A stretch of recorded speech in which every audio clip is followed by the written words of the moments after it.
Abraham venció a reyes, pero se arrodilló ante un hombre sin origen. Tras una victoria imposible, Abraham se encuentra con un hombre sin origen ni genealogía. No lucha, no exige, solo bendice. Y el padre de la fe se arrodilla ante él. ¿Quién es este rey sin reino y sacerdote sin linaje? Melquisedec, el misterio que aparece de la nada y desaparece igual. Contextualizamos el Valle de Sabe, también conocido como el Valle del Rey. El aire todavía está cargado con el olor a azufre y el polvo de una batalla feroz. Abraham acaba de lograr una victoria militar imposible, derrotando con apenas 300 hombres a una coalición de 4 reyes poderosos. En medio del silencio que sigue a la guerra, mientras el botín brilla bajo el sol, el escenario se prepara para un encuentro que cambiará la historia espiritual de la humanidad. Entre el polvo de la contienda y el cansancio de los guerreros aparece una figura que rompe con toda lógica histórica. No viene escoltado por ejércitos, ni su nombre resuena en las crónicas de las naciones vecinas.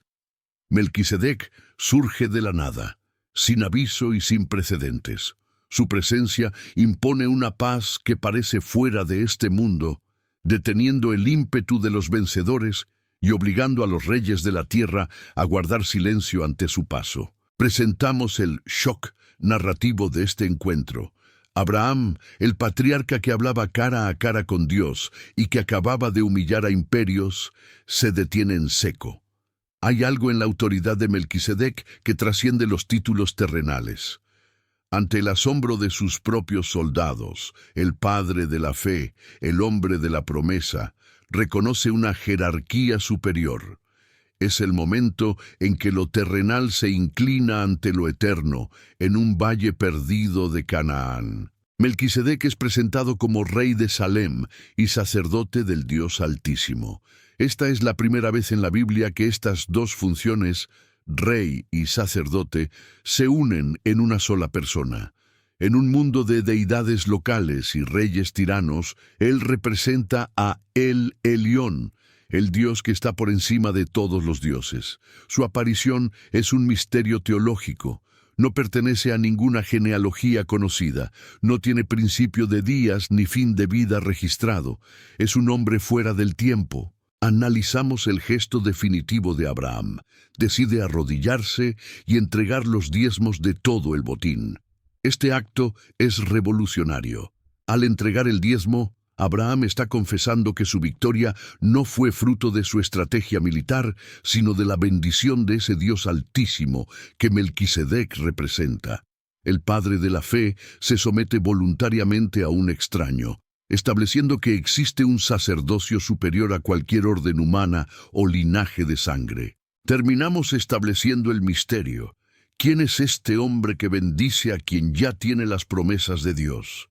Melquisedec aparece como un relámpago y desaparece con la misma rapidez, dejando una estela de preguntas. Es la revelación de que Dios tiene testigos en lugares que no imaginamos. El escenario queda listo para explorar cómo esta figura será, milenios después, la llave para entender la naturaleza misma de un sacerdocio eterno y celestial. Analizamos el primer encuentro.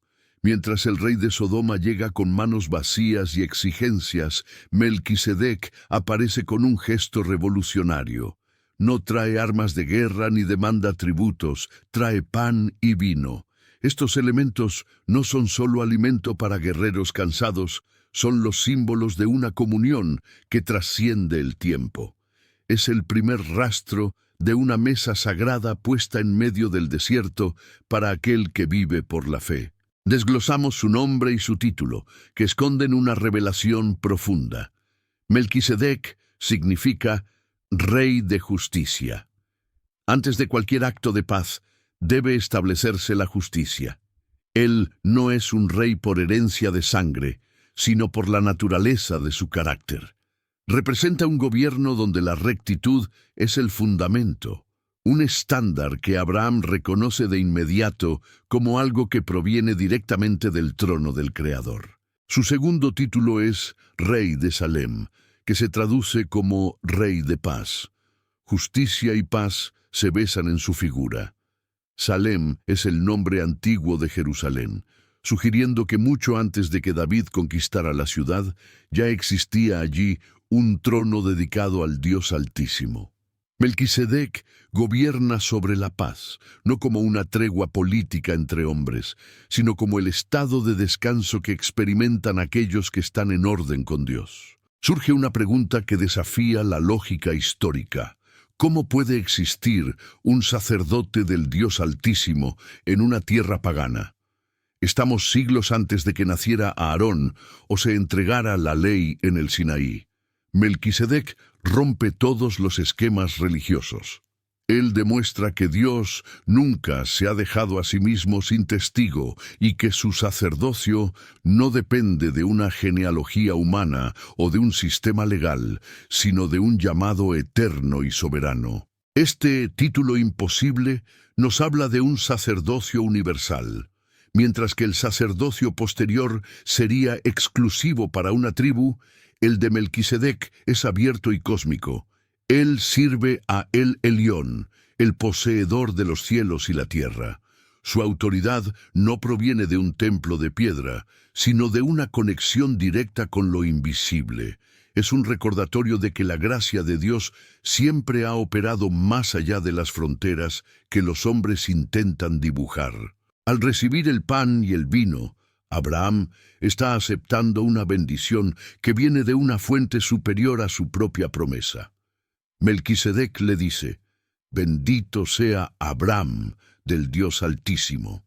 En este acto, el patriarca entiende que sus victorias militares son secundarias frente a su posición espiritual. La presencia de este rey sacerdote valida la fe de Abraham y le da una perspectiva eterna. El mundo tiene reyes, pero el cielo tiene representantes. Cerramos este análisis con el asombro de lo inexplicable. Melquisedec entra en la historia para bendecir y sale sin dejar rastro de sus antepasados. Es una interrupción divina en el linaje humano. Su existencia antes de la ley de Moisés establece que la verdadera relación con Dios se basa en la justicia y la paz, mucho antes de los rituales. El misterio crece. Si no es un hombre común, ¿qué es lo que Melquisedec está prefigurando para el futuro? Este punto se centra en un vacío documental absoluto. La Biblia suele ser obsesiva con las genealogías, detallando con precisión quién es hijo de quién para validar su herencia. Sin embargo, sobre Melquisedec, el registro guarda un silencio sepulcral. Aparece en el texto como una figura suspendida en el vacío, desafiando la estructura histórica de un libro que nunca deja cabos sueltos en cuanto al linaje. El autor de Hebreos lo describe más tarde como alguien sin padre, sin madre, sin genealogía. No significa que fuera un ser fantasmal, sino que su derecho a ser sacerdote no dependía de su sangre. En un mundo donde tu apellido lo era todo, Melquisedec se presenta con una autoridad que no proviene de sus ancestros, sino de su carácter y de su designio divino. Es un hombre que parece caminar por encima de las limitaciones del tiempo. Exploramos aquí una de las teorías más fascinantes, la del sobreviviente del diluvio. Según la tradición judía, Melquisedec podría ser Sem, el hijo de Noé. Las cronologías sugieren que Sem aún vivía en tiempos de Abraham. De ser así, él sería el último eslabón con el mundo antiguo, el guardián de la fe pura que sobrevivió a las aguas y que ahora entrega la antorcha de la revelación al padre de la nueva nación, Abraham. Imagina el encuentro, el hombre que vio el arca y el nuevo mundo nacer, frente al hombre que recibió la promesa de una descendencia como las estrellas. Si Melquisedec es Sem, estaríamos ante la transferencia de la bendición patriarcal original. Sería el puente entre la humanidad, que fue purificada por el juicio, y la humanidad que será restaurada por la fe. Es la llama del Dios verdadero mantenida viva en un mundo que ya comenzaba a olvidarlo. Independientemente de su identidad física, el silencio sobre su origen es intencional. Dios borra sus huellas genealógicas para que Melquisedec funcione como un prototipo. Al no tener registro de su nacimiento ni de su muerte, se convierte en la imagen de lo eterno.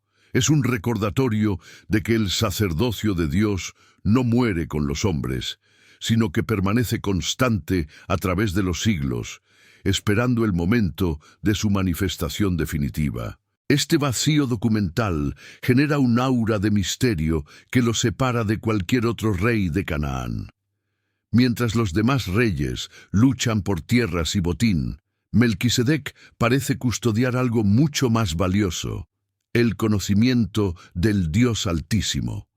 Su falta de genealogía lo libera de las ataduras de la ley de Moisés, permitiéndole ser un sacerdote para todas las naciones y no solo para un pueblo, estableciendo un estándar universal y atemporal.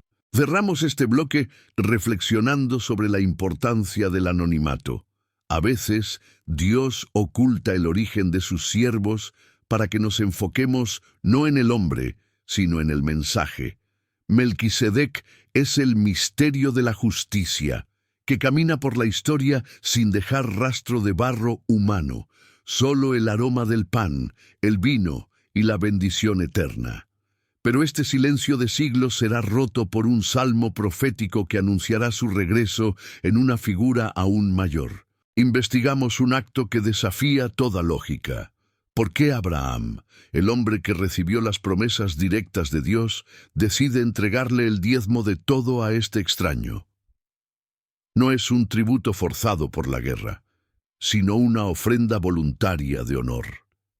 Abraham reconoce en Melquisedec una estatura espiritual que lo deja a él mismo en una posición de subordinación, revelando que hay niveles de autoridad que apenas alcanzamos a vislumbrar. La lógica bíblica es contundente. Sin discusión alguna, el menor es bendecido por el mayor. Al inclinar su cabeza para recibir la bendición de Melquisedec, Abraham está confesando que este rey de Salem posee un rango superior ante el trono de Dios.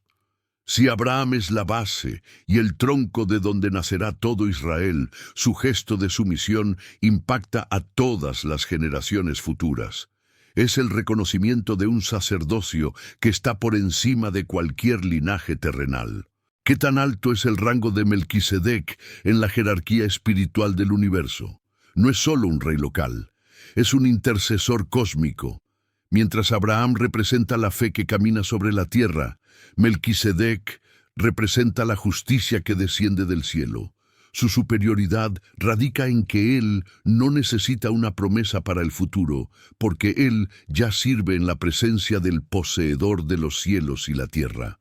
Es el embajador de un reino que no depende de ejércitos. Incluso la tribu de Leví, que siglos después cobraría los diezmos en Israel, estaba en los lomos de Abraham, cuando éste pagó el diezmo a Melquisedec. Esto significa que todo el sistema religioso de Moisés, con sus sacrificios y templos, reconoce implícitamente la primacía de este orden antiguo. Melquisedec es la prueba de que existe una jerarquía espiritual que no se rige por leyes humanas, sino por una naturaleza eterna que Abraham supo identificar al instante. El diezmo de Abraham no fue solo dinero o ganado, fue el reconocimiento de la fuente. Al dar la 10ª parte del botín, el patriarca declaró que su victoria no fue por su espada, sino por la gracia que Melquisedec representaba. Esta superioridad no genera envidia en Abraham, sino adoración. Nos enseña que, en el reino de Dios, la verdadera grandeza consiste en saber ante quién arrodillarse, reconociendo la autoridad de aquellos que portan el aliento del Altísimo. Melquisedec aparece como el estándar de oro del sacerdocio. No tiene que realizar rituales complejos para demostrar su santidad. Su sola presencia y sus palabras de bendición bastan para establecer su rango. Es una figura que parece haber sido enviada directamente desde la eternidad para validar al hombre que cargaría con la esperanza del mundo. Abraham tiene la promesa, pero Melquisedec tiene la investidura de un orden que no conoce la decadencia ni la muerte. Terminamos este bloque contemplando la magnitud de este encuentro en el Valle de Sabe. Dos gigantes de la fe se cruzan en un momento breve pero eterno. Abraham, el receptor de la herencia terrestre, se rinde ante el representante de la herencia celestial. El enigma de su superioridad nos prepara para el mayor descubrimiento de todos, que Melquisedec no es un fin en sí mismo, sino la sombra proyectada por alguien que vendrá a reclamar ese mismo título para siempre. Damos un salto de 1000 años hacia adelante en la historia. El silencio sobre Melquisedec se rompe de forma explosiva en el Salmo 110. David, el rey más importante de Israel, escribe bajo inspiración divina una frase que sacude los cimientos de la religión judía. Juró Jehová y no se arrepentirá. Tú eres sacerdote para siempre, según el orden de Melquisedec. El misterio del Valle de Sabe vuelve a cobrar vida con una fuerza imparable. Analizamos la intriga. ¿Por qué David predice un sacerdocio que no es estrictamente judío? Él mismo pertenecía a la tribu de Judá, no a la de Leví, por lo que nunca podría ser sacerdote bajo la ley de Moisés. Sin embargo, David vislumbra a un Mesías que, al igual que Melquisedec, unirá en su persona la corona del rey y la estola del sacerdote. Es la visión de un gobierno perfecto donde la autoridad política y la pureza espiritual caminan de la mano. El uso de la palabra juró es crucial. En la Biblia Dios hace promesas, pero pocas veces hace juramentos por sí mismo. Un juramento divino indica algo inmutable, una decisión que no depende de la conducta humana, sino de la voluntad del cielo. Al jurar que el Mesías sería del orden de Melquisedec, Dios está estableciendo un modelo eterno que está por encima del sacerdocio temporal de Aarón, el cual estaba limitado por la muerte y el pecado. Aquí la intriga aumenta. Melquisedec ya no es solo un recuerdo borroso del pasado de Abraham, ahora es un modelo eterno. David entiende que el sistema de sacrificios en el tabernáculo es solo una sombra, pero el orden de Melquisedec es la sustancia. Este nuevo sacerdocio no se basa en leyes de linaje, sino en el poder de una vida indestructible. David profetiza a un rey que no solo gobernará sobre las naciones, sino que intercederá por ellas para siempre. El Salmo 110 presenta al Mesías sentado a la diestra de Dios, pero al mismo tiempo ejerciendo un ministerio sacerdotal. Es un concepto revolucionario para Israel. David está diciendo que la salvación no vendrá por los ritos de los sacerdotes que mueren, sino por un sacerdote rey que permanece. Melquisedec funciona como el molde perfecto para esta figura. Un hombre que aparece bendiciendo, que trae paz y justicia, y que no tiene fin registrado en sus días. Este pasaje es el puente entre el Génesis y el Nuevo Testamento.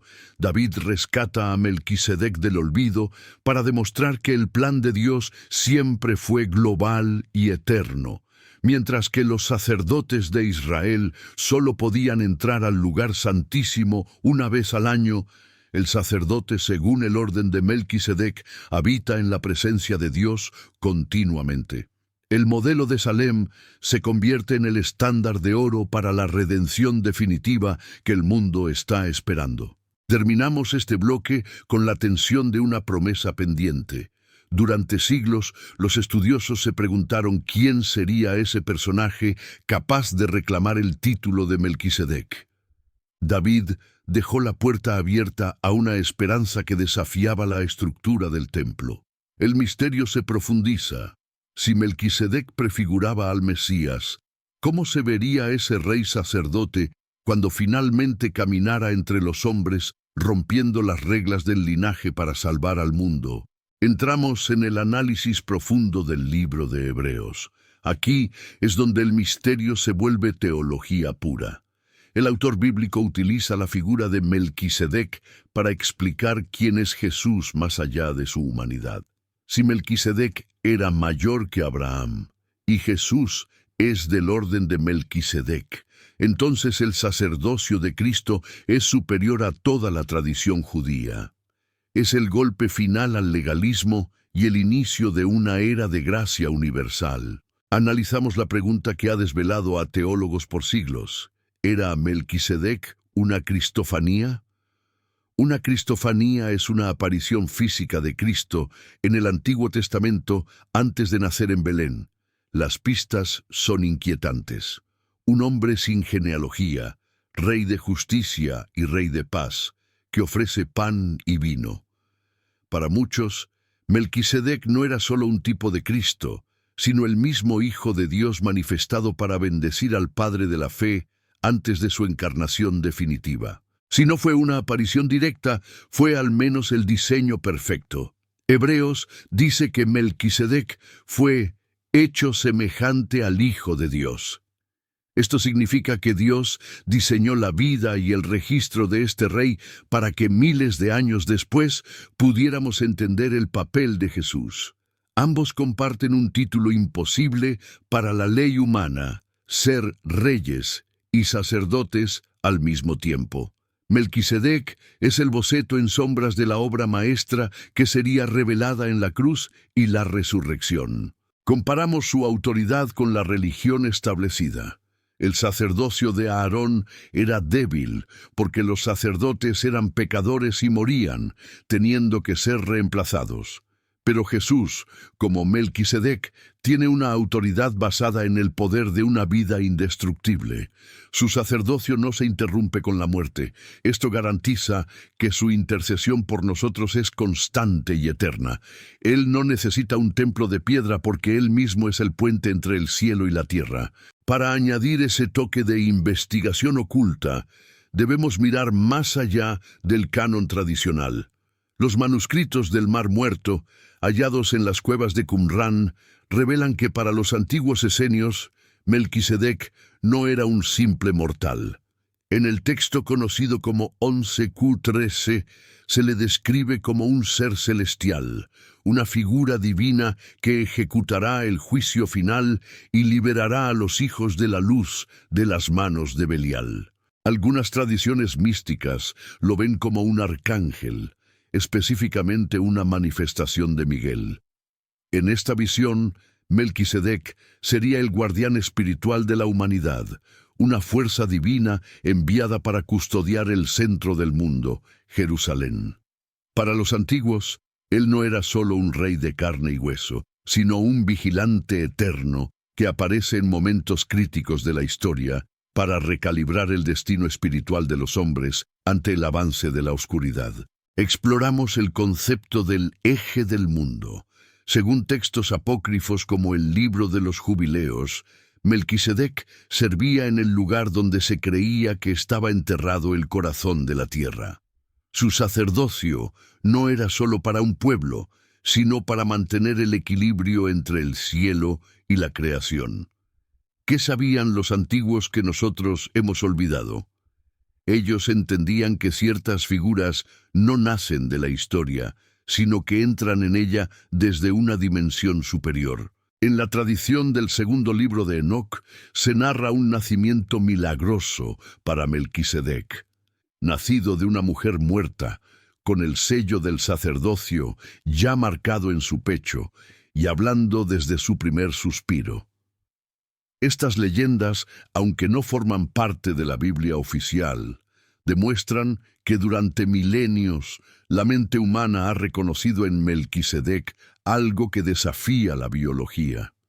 Es el hombre que nace del misterio para recordarnos que lo sagrado no siempre sigue nuestras reglas. Incluso en el gnosticismo se le menciona como un gran receptor de luz.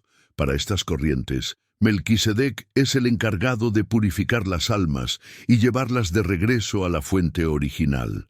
Estas teorías lo sitúan en una jerarquía angélica superior, casi como un logos o una emanación directa de la divinidad. La intriga crece al notar que en todas estas culturas su nombre siempre está ligado a la pureza absoluta y a una sabiduría que el tiempo no pudo erosionar. ¿Es posible que Melquisedec fuera un remanente de una sabiduría precristiana y prejurídica?